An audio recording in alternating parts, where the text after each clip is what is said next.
I think it's safe to say that's not a natural cave formation. You were wondering where they come from, Carmine? No! Human!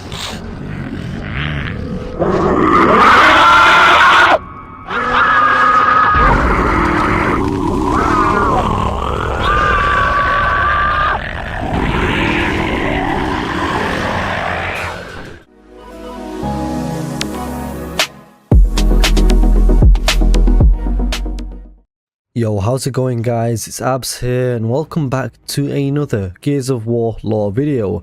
In this video I'm going to be explaining the Locust Kantus. So as always, if you are new to the channel, be sure to subscribe and hit the notification bell.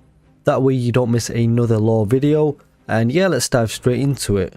So the Locust Kantus were one of the three primary races of the Locust Horde. They were taller and leaner than the Locust drones, and the Kantus were actually Locust Priests, and they fulfilled a support capacity on the battlefield. They reinvigorated injured Locust with their characteristic chanting, and they inspired and bolstered the Locust troops. Now the word Kantus itself comes from the Latin cantus, meaning having been sung, and references its deafening, debilitating and functional battle cry. They are 7 foot on average, and they tend to wield the Gorgon submachine gun and the ink grenade, but at times they are also seen with the hammerburst assault rifle, although that is more uncommon. They are capable of manipulating animals, they are capable of reinvigorating Locust, they are members of the Queen's Guard, and they are field commanders and religious officials. And there were many Kantus variations seen throughout the Locust War, so let's break down the different Kantus variations. So firstly we had the standard Kantus, who were the Locust Priests. There were also the Savage Kantus. So the Savage Kantus were the feral counterpart to the Queen's loyal Kantus monks, and the Savage Kantus were formed after the flooding of the Hollow, and the Savage Kantus acted as the shaman to the Savage Locust until their apparent extinction upon the detonation of the emotion countermeasure weapon, which ended the Locust War. Now the Savage Kantus came about because of the destruction of the Lambent Brumac under Jacinto Plateau, which secured victory for the coalition of Horde governments, flooding the ancestral home of the Locust Horde, killing millions and forcing survivors to flee to the Syrian overworld. So as a result of this, many Locust were separated from the Queen's remnant of the Horde, and these were known as the Savage Locust. So without the guidance of their queen, the lost Locust descended into primitive tribes, they themselves changing forever. So the Savage Locust, they were very different from the original Locust. So out of all the Locust that were separated from the Queen's remnant of the Horde, the Cantus Priests actually changed the most. They were hit the hardest. So they reverted to primal shamanistic ways, and their healing screams descended into a dark tone. According to records, few sounds can replicate the terror from the screams of a Savage Kantus. We also had the Locust Zealot. So the Zealot was a ferocious Locust Kantus unleashed upon the coalition of Horde governments, but this was during the early years of the Locust War. Now the Locust Zealot came about because the lead scientist of the Locust Horde, Ukon, harnessed the power of emotion to build his army, and the resulting experiments with the Locust Kantuses led to the creation of the deadly Zealot. So these enhanced Kantuses formed the fierce and unrelenting front line of Ukon's army, and each Zealot wore an injection harness that delivered a continual flow of emotion into their bodies. This amplified the power of their attacks and granted them increased resilience and strength. And just like the standard Kantus, these Kantuses heal and buff surrounding Locusts with the added durability enhancements, but they also have a toxic explosion upon death. And they also had the Zealot helmet, which was different to the standard issue Kantus helmet. We also had the Deviant Kantus.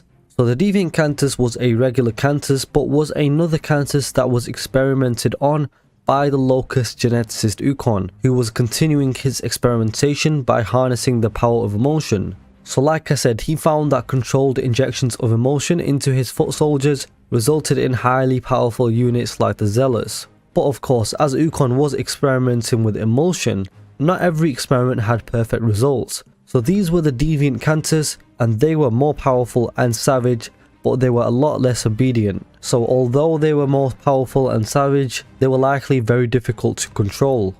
Another Kantus variation was the Locust Armored Kantus. Now the Armored Kantus were an elite armored class of Kantus Priest They were first seen roughly 18 months after the sinking of Jacinto, and they were covered in onyx armor and dual-wielding Gorgon SMGs. So the Armored Kantus, they were a force to be reckoned with. The Armored Kantus wore black-coloured razor-sharp spiked armor, and this armor made them highly resistant to bullet-based weaponry and allowed them to do offensive-based rolls which could slice and tear a downed enemy apart. This serves as an execution, and like normal Kantus, Armored Kantus could heal nearby Locust as well. Now while their armor made them powerful opponents, the Armored Kantus were not invincible. The armor could only withstand so many bullets and only offered mild protection against explosive-based weaponry. And the Armored Kantus had the healing abilities of normal Kantus, which just like the regular Kantus, left them vulnerable during healing.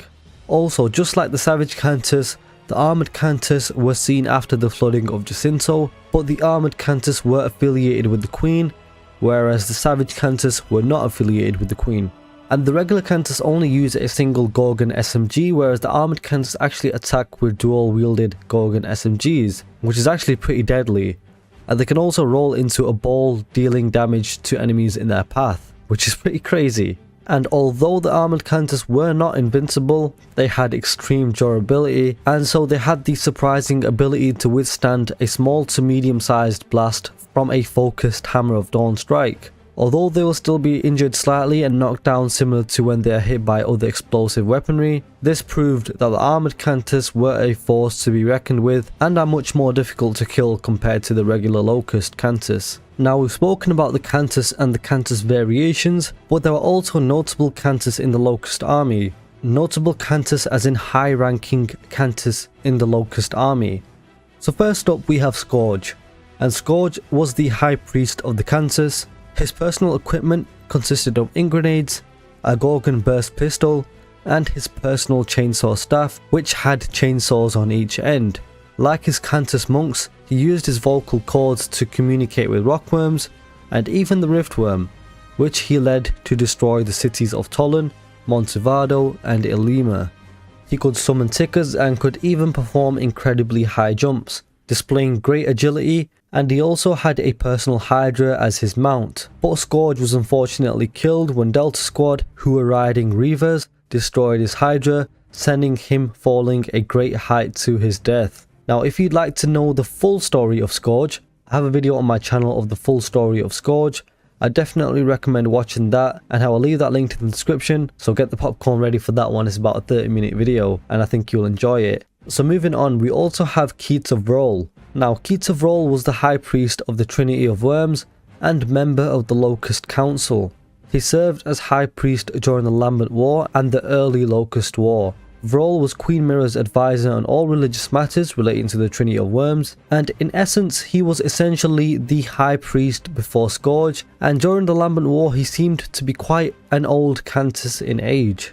We also have Ketor Vrol, who was mentioned in the Rise of Ram comics, but we don't actually know how he looks. Now Ketor Vrol, or Drok the First as Ketor Vrol said, was the original High Priest of the Kantus and member of the Locust Council. He served as High Priest during the Lambent War, and Drok was Queen Myrrah's advisor on all religious matters relating to the Trinity of Worms, and he was the first to use emulsion fumes to connect one to a spiritual plane known as the Rift in order to create prophecies, gain knowledge, and contact the gods that were known as Riftworms.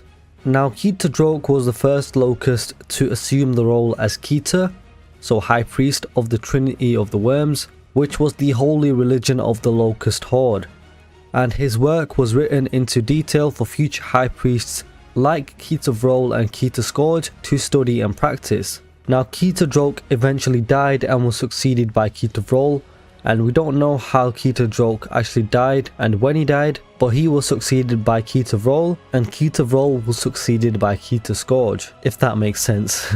And then finally we have the Scarred Kantus. Now this Kantus was only seen in the Gears of War comics as well, and the Scarred Kantus was a very cunning and strategic Kantus monk who commanded Locust forces at Ghislaine. Now this Scarred Kantus was known for his ambush attacks and was known to be quite a strategic Kantus monk. So this Scarred Kantus led the Locust forces during the second battle of Ghislaine, and this Kantus was able to set up an ambush that nearly killed Marcus Phoenix. but during the battle he was eventually killed by Damon Baird and Alex Brand whilst trying to revive a downed drone. And Scarred Kantus actually gets his name because of the big scar over his right eye, and he actually had one orange eye and one white eye, which was pretty interesting.